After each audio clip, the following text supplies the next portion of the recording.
missa de sétimo dia por Isaura, que Deus lhe deu descanso eterno. Hoje, lá em Roma, há pouco tempo, cerca de 1 hora pelo menos, terminou a Santa Missa de início do pontificado do Papa Leão XIV.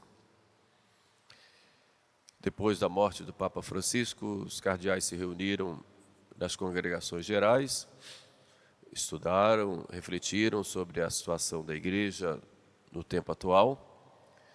Depois entraram em conclave e, assistidos pelo Espírito Santo, escolheram o Papa Leão. Por isso, hoje, é preciso, nesse dia que nos fala tanto do Espírito Santo, nós meditarmos um pouco a respeito da missão do Papa. O Concílio Vaticano I nos diz que o primado de Pedro é princípio e fundamento da unidade da fé e da comunhão da Igreja. E no preâmbulo desse documento, chamado Pastor Aeternus, os padres conciliares disseram, de modo bem claro, que na Igreja há uma multiformidade de carismas, há apóstolos e há doutores, há uma multidão de pessoas e o Espírito Santo, ele sopra onde quer e com muitos carismas e ministérios a Igreja se enriquece. Mas para fazer esta unidade na fé e na comunhão, Cristo instituiu um primado, que foi o primado de Pedro. O escolheu entre os apóstolos e colocou como primeiro: Tu és Pedro, e sobre esta pedra eu edificarei a minha igreja. E as portas do inferno não prevalecerão contra ela. E tudo o que ligares na terra será ligado nos céus. O que desligares na terra será desligado nos céus. Mas como o Romano Pontífice, o Santo Padre Papa, exerce esse munus de ser princípio e fundamento da unidade de fé e de comunhão na Igreja. A teologia nos mostra, a doutrina da Igreja nos mostra 3 formas, ou 3 tríplice munus do ministério petrino. Primeiro, a unidade de fé. Segundo, a unidade de culto. E terceiro, a unidade de governo. Como nós não somos protestantes, nem somos ortodoxos, da Igreja Ortodoxa, nem somos sede-vacantistas, nem teóricos, nem práticos, nós devemos conhecer um pouco esse ministério do Papa para aderirmos a ele e amarmos e rezarmos por ele. Mas como o Papa exerce a unidade de fé? São Pedro, ao ouvir de Jesus Cristo o chamado para o primado, São Pedro ouve também uma promessa de Jesus. Pedro, Pedro, Satanás quis te joeirar como se faz com o trigo, mas eu roguei por ti para que a tua fé não desfaleça. E tu, uma vez convertido, confirma os teus irmãos na fé. De modo que a primeira missão do Santo Padre Papa é nos confirmar na fé. Na fé que vem dos apóstolos, na fé que é uma adesão da nossa inteligência às verdades reveladas por Deus, e a fé que também é uma resposta ao Deus que se revela a nós. Uma resposta da nossa inteligência, mas uma resposta também da nossa vontade. O Papa, pois, é este princípio e fundamento da unidade de fé. E para isso ele é assistido, sobretudo quando ele fala ex cátedra, ou seja, quando ele fala como doutor e pastor de todas as almas, quando ele, usando do seu munus petrino, ele nos ensina, e de modo definitivo, verdades de fé e de costumes. O Espírito Santo o assiste de modo especial para que ele não erre, para que ele seja infalível. Isto é o cumprimento da promessa de Jesus, que diz aos apóstolos: ide pelo mundo inteiro, pregai o evangelho a toda criatura. Quem crer e for batizado será salvo. Quem não crer será condenado. Como Jesus Cristo colocaria tal condição para nós sermos salvos, o crer e o ser batizado, se por outro lado ele não desse garantias de que aquilo que nós vamos ouvir fosse verdade, fosse a verdade. Portanto, ele garante que aqueles que ele colocou à frente da sua igreja, com esse munus petrino, como diz a doutrina católica, ele garante aí uma assistência especial, que em verdades de fé e em verdades de moral, o Papa, ele é infalível, dentro daquelas condições que nós acabamos de falar. Isso para nós é uma garantia muito grande de que nós não nos perdemos. Uma das características das igrejas separadas é que não tem essa unidade de fé. Cada um crê à sua maneira, ou crê pela metade. Santo Tomás diz que quando se crê em algumas coisas e se rejeita outras, a pessoa não crê em nada, porque na realidade só crê naquilo que deseja, ou só crê na sua própria inteligência, e não como a submissão da nossa inteligência e depois da nossa vontade ao próprio Deus, que nos garante, através da sua igreja, que nós estamos na verdade. E é claro que essa assistência prometida por nosso Senhor, no primado de Pedro, ela vem de modo contínuo, desde São Pedro até os dias de hoje. E, na verdade, os sucessores de Pedro são a própria pessoa de Pedro que está presente na história. E o primado de Pedro, diz lá o Concílio Vaticano I, ele é perpétuo, ele não se acaba e vai até o fim do mundo. E o primado de Pedro através de seus sucessores. Isso para nós é uma garantia de que nós estamos no caminho certo, de que estamos na Igreja de Cristo, que podemos, com tranquilidade, atender àquele pedido de nosso Senhor: quem vos ouve, a mim ouve, e quem vos despreza, a mim despreza. Portanto, ouvir Pedro é ouvir Cristo, e desprezar Pedro é desprezar o próprio Jesus Cristo. Ele é princípio de unidade de fé. Mas também é princípio de unidade de culto. A unidade da igreja é a unidade de culto, ou seja, o culto que se centraliza na Eucaristia. Por isso, o Papa, ele é quem regula o culto.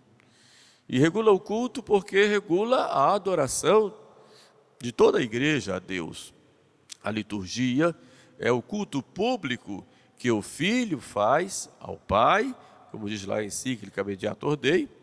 O Filho faz ao Pai, o Filho se submete ao Pai e faz esse culto que se centraliza no santo sacrifício da missa. Mas a liturgia é esse culto público que Cristo faz, que o Filho faz ao Pai, com a sua igreja. E como cabeça da sua igreja, com todo o seu corpo, que somos nós, os membros dessa igreja. Portanto, a liturgia é feita pelo próprio Filho, pelo próprio Jesus Cristo. Como ele faz com a igreja, Cristo colocou como cabeça na igreja. Então, o Romano Pontífice e o Santo Padre, o Papa, ele é esse princípio e fundamento de unidade de culto. Quando se fala culto, não se fala de rito. A igreja possui 23 ritos, mas o culto é o culto da Eucaristia. Por isso, toda a Eucaristia deve ser em comunhão com o Romano Pontífice. Não se, ter uma Eucaristia que não seja em comunhão com o Romano Pontífice é uma violência à própria razão, quando se coloca que o Papa é fundamento desse culto. Como eu vou fazer um culto público com Cristo se eu estou separado do seu corpo? É algo falso, é incoerente. Por isso diz lá a encíclica Ecclesia de Eucaristia, que toda Eucaristia, para ser licitamente celebrada, deve estar em comunhão com o Romano Pontífice, em comunhão com a Igreja. E se eu perco essa comunhão com a Igreja, esse culto, embora seja um culto verdadeiro, existe uma incoerência na sua prática, porque o Papa é o princípio e fundamento da unidade de culto. E é ele quem regula esse culto. E no regular esse culto, e no determinar um culto, o Papa goza também de infalibilidade. Embora não seja uma verdade de fé e de costumes, quando um Papa aprova um rito próprio, esse fato de aprovar um rito próprio está intimamente ligado à verdade de fé e de costumes. Então, a assistência prometida por Jesus Cristo, que é dada ao Papa na definição ex cátedra de verdades de fé e de costumes, ela também se aplica a quando o Papa ele determina um culto ou ele aprova um rito, exatamente porque as duas coisas estão interligadas.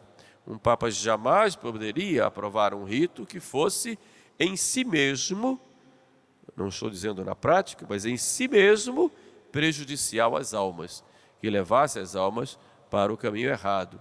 Um culto que fosse herético ou um culto que fosse heretizante iria contra a promessa de Jesus Cristo, que diz: eu roguei por ti para que a tua fé não desfaleça. Portanto, é uma verdade de que o Papa, como princípio e fundamento da unidade de fé, o seja também como princípio e fundamento da unidade de culto.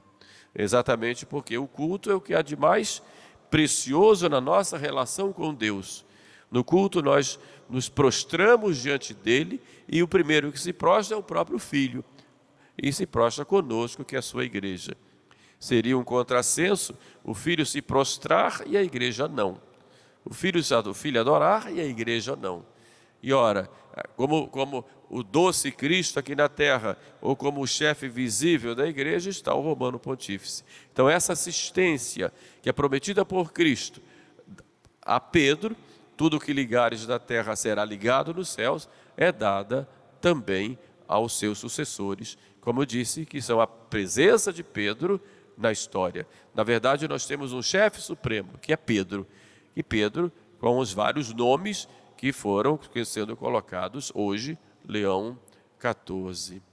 Então é princípio e fundamento da unidade de culto. Mas é princípio e fundamento também da unidade da comunhão, de governo. Como diz lá o Concílio Vaticano I, princípio de fé e comunhão. E é claro que ele tem esse poder sobre todos e sobre cada um, não só dos bispos, mas de todos nós, de todos os fiéis. E esse poder é dado por Deus exatamente na hora em que ele aceita o primado, aceita ser o Romano Pontífice. É claro que os cardeais assistidos pelo Espírito Santo são instrumentos, mas o poder não vem da igreja, no sentido não vem do povo, o poder vem do próprio Deus, que dá ao Santo Padre o poder de governo sobre todos e sobre cada um de nós.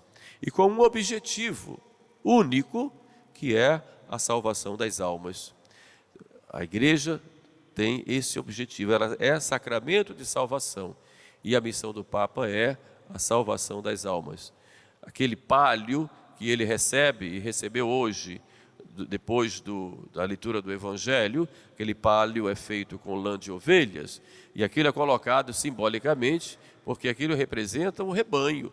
São as ovelhas que são colocadas nos seus ombros, para que ele possa, assim, carregar a cada um de nós. nos conduzindo para pastos verdejantes e nos encaminhando para o céu. E o anel que logo em seguida é dado a ele, que é o anel de pescador, diz respeito à sua missão no mundo de evangelizar.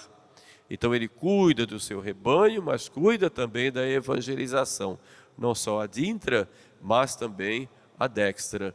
E é interessante que hoje na homilia, o Santo Padre fala da paz, falou que deve se cessar as guerras, e disse bem claro que a igreja, nós temos que mostrar Jesus Cristo para o mundo, porque só Ele pode trazer a paz.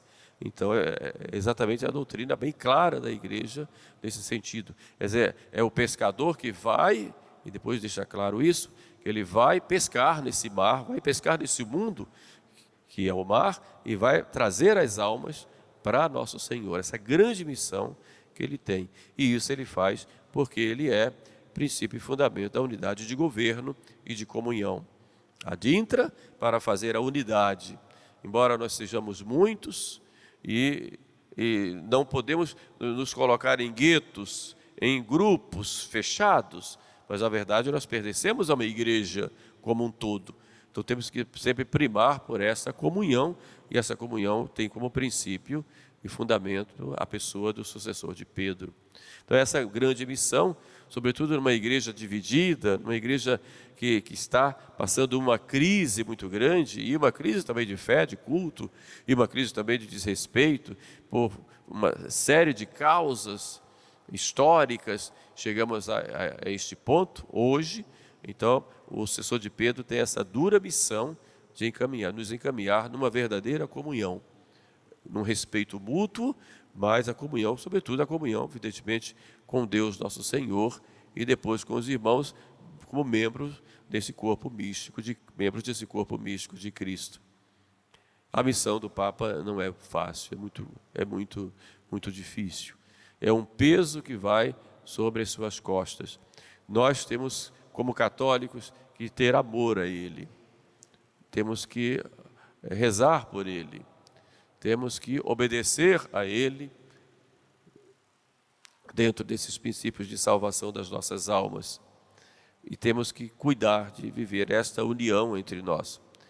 Não é fácil, porque numa família há tantas pessoas, há peixes de diversas espécies nessa rede, que é jogada ao mar e pescada. E nós temos que manter essa firmeza na nossa fé, buscar a santidade de vida, mas jamais deixar a igreja. E para nós é um grande privilégio podermos ser membros desse rebanho.